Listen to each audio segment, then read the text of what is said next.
When I was 16, my parents kicked me out, saying I was a burden who'd never amount to anything.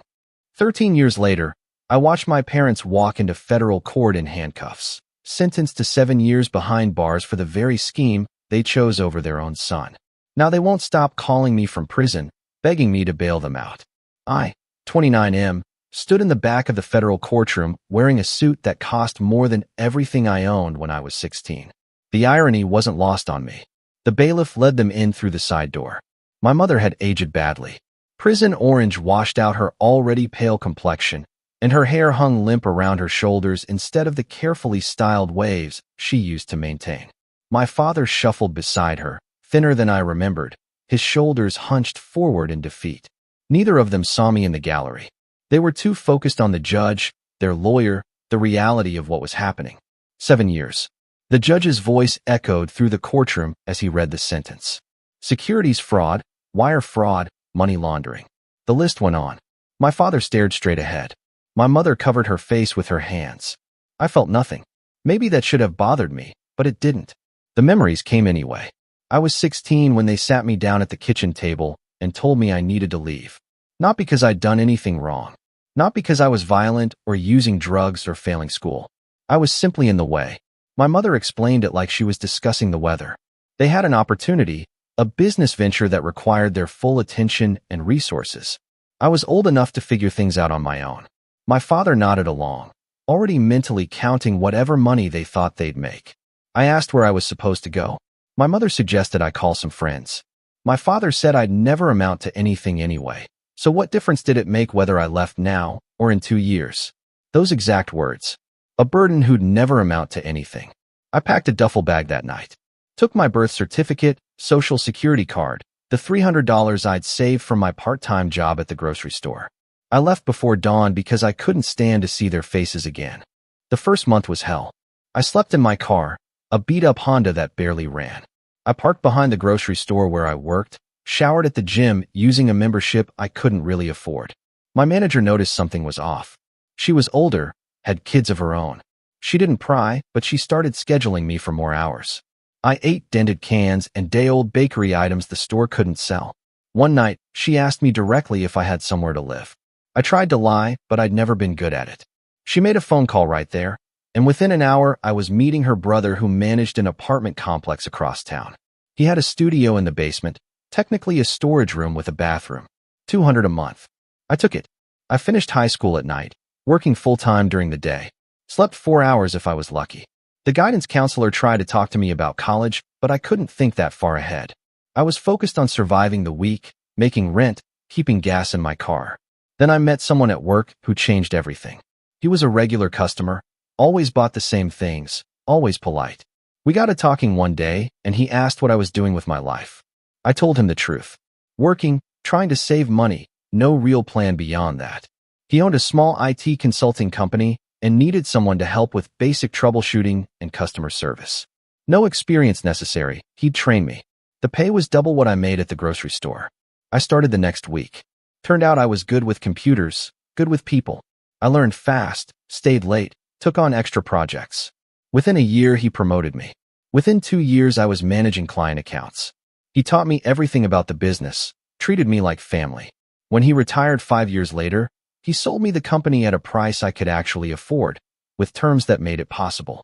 I grew it, hired good people, landed bigger contracts, expanded into cybersecurity and cloud services. The business tripled in size, then doubled again. Last year, we cleared $8 million in revenue. My personal net worth hit 7 figures 2 years ago. I never contacted my parents, never looked them up online, never drove by the old house. They made their choice, and I made mine. Then 6 months ago, I got a call from someone claiming to be a federal investigator. He wanted to know about my relationship with my parents. I told him I didn't have one.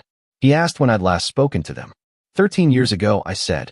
He seemed surprised, but moved on to other questions. Had they ever discussed their business with me? Had they asked me to receive packages or transfer money? No and no. The call lasted 10 minutes. I Googled them after hanging up. Found news articles. My parents had been running an investment scheme for over a decade. They convinced people to invest in what they claimed were high-yield offshore accounts. Early investors got paid returns from money coming in from new investors. Classic pyramid structure. They'd swindled over 40 people out of nearly $6 million. Some victims lost their retirement savings. One woman lost money she'd set aside for her daughter's cancer treatment. I read every article I could find. Looked at their photos in the news coverage. They'd been living well. Big house in an expensive suburb. Luxury cars.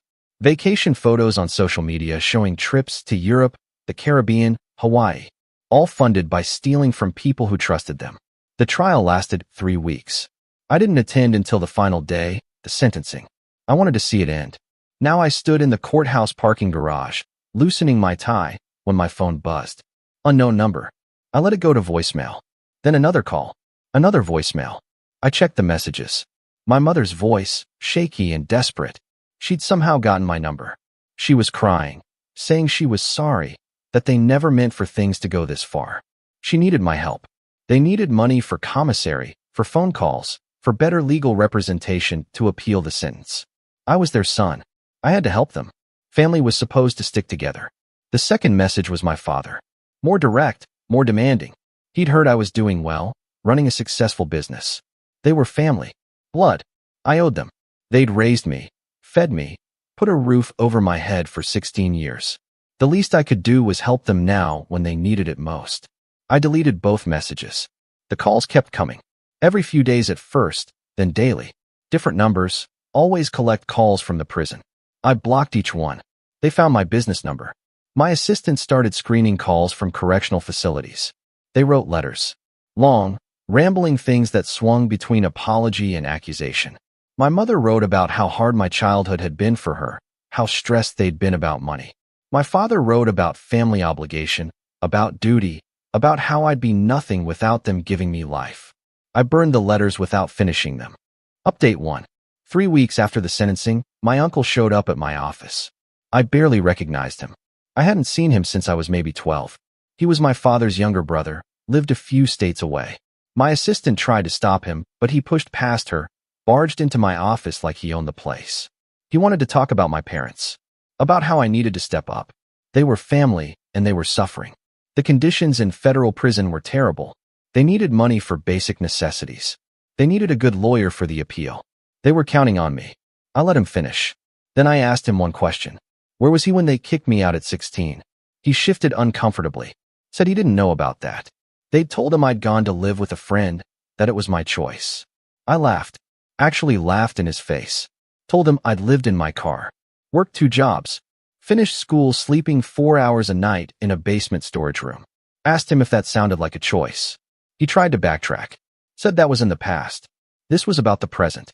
About doing the right thing now. I told him the right thing was exactly what I was doing. Nothing. They made their choices. I made mine. He could leave. He got angry then. Started yelling about how I was heartless, how I'd changed, how money had made me cold. I buzzed security. They escorted him out while he shouted about karma and family and blood. I didn't feel guilty. Not even a little bit. Update 2. 2 months in, and the pressure increased. My mother's sister reached out through LinkedIn. Distant cousins I'd never met found me on social media. Even an old family friend tried to add me on Facebook with a message about how my parents needed support. They all had the same script. Family comes first. Everyone makes mistakes. They'd suffered enough. I had the means to help and therefore the obligation. None of them had reached out when I was homeless at 16. Not one of them had asked if I needed help, needed a place to stay, needed anything at all. But now they crawled out of nowhere with their hands out and their expectations ready. I made my social media private, told my assistant to screen more carefully, but they found other ways. Someone left a voicemail at my house. My girlfriend at the time asked who they were and why they kept calling about my parents being in prison. That was a fun conversation. She knew I was estranged from my family, but not the details. I told her everything. She was horrified. At them, not me. We broke up 3 weeks later for unrelated reasons, but the timing felt connected somehow. Then my mother got clever. She used another inmate's phone privileges to call me from a number I didn't recognize. I answered before realizing what it was. Her voice hit me like cold water. She was sobbing, begging. She talked about how sorry she was, how she thought about me every day, how kicking me out was the biggest mistake of her life. She said they'd been desperate back then, thought the business opportunity would set them up for life so they could help me later. It spiraled out of control. They never meant to hurt anyone. I listened to all of it. Then I asked her a simple question. When exactly had she planned to help me later? When I was sleeping in my car? When I was eating expired food? When I was working myself to exhaustion just to survive? Which of those moments had she thought about me? She didn't have an answer. Just more crying. More apologies. She said I was successful now, so clearly everything worked out. I'd done well for myself. Didn't that prove they'd been right to push me to be independent? I told her to lose my number. She started screaming. The call cut off. Update 3. 4 months after sentencing, I got a letter from their attorney. Official law firm letterhead, professional language. They were requesting financial assistance for the appeal process. As their only child and closest living relative, I had a moral and potentially legal obligation to provide support. I forwarded it to my lawyer. She laughed, told me there was no legal obligation whatsoever. I was an adult. They were adults. Their poor decisions were not my responsibility. She sent a formal response declining on my behalf and warning against further contact. That should have been the end of it. Instead, my father tried a different approach. He filed a complaint with the prison system claiming I'd stolen money from them years ago and that my business was built on their initial investment. Complete fabrication. The prison investigated, found no evidence because there wasn't any, dismissed it. But my father must have known it would go nowhere. He just wanted to cause problems for me.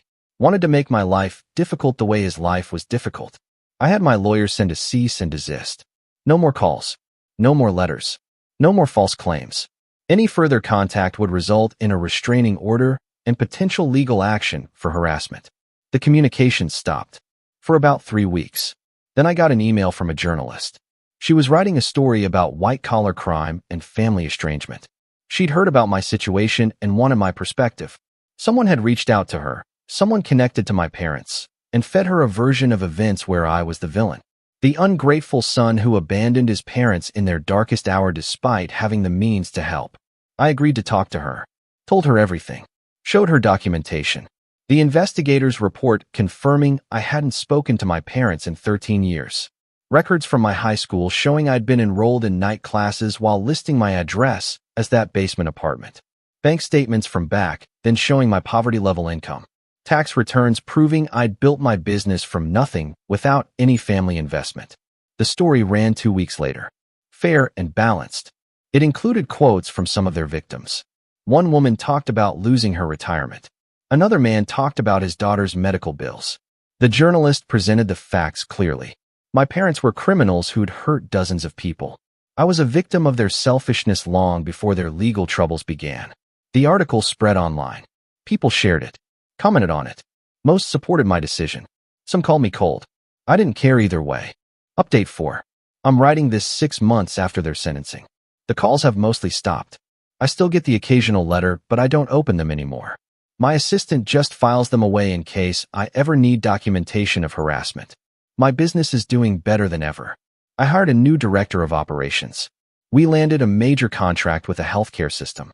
I'm looking at expanding to 2 more cities. Last week I took a meeting with a nonprofit that helps homeless youth. Kids who aged out of foster care, kids who got kicked out by their families, kids like I was. They needed help building out their IT infrastructure. I did it for free and wrote them a check for $50,000. The director cried, told me I was changing lives. That meant something. More than anything my parents ever said to me. I think about them sometimes. Wonder what they tell themselves to sleep at night. If they blame me. If they blame each other. If they figured out yet that the scheme they chose over their son was never going to work. Mostly I don't think about them at all. They made me a burden. Told me I'd never amount to anything. Kicked me out to chase money they ended up stealing from innocent people. Now they're facing 7 years in federal prison, and I'm the one they call when they want help. The answer is no. Will always be no. They taught me that family is only family when it's convenient. That love has conditions. That some bridges, once burned, can't be rebuilt. I learned the lesson well. They wanted me to amount to something. I did. Just not for them. Not because of them. Despite them. That's my revenge. Not anger or spite or active cruelty. Just success. Just moving forward.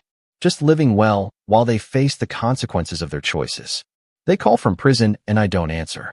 They write letters and I don't read them. They send relatives and lawyers and journalists and I tell the truth. I was 16 when they threw me away. I'm 29 now and I've built a life they can't touch. That's all the closure I need.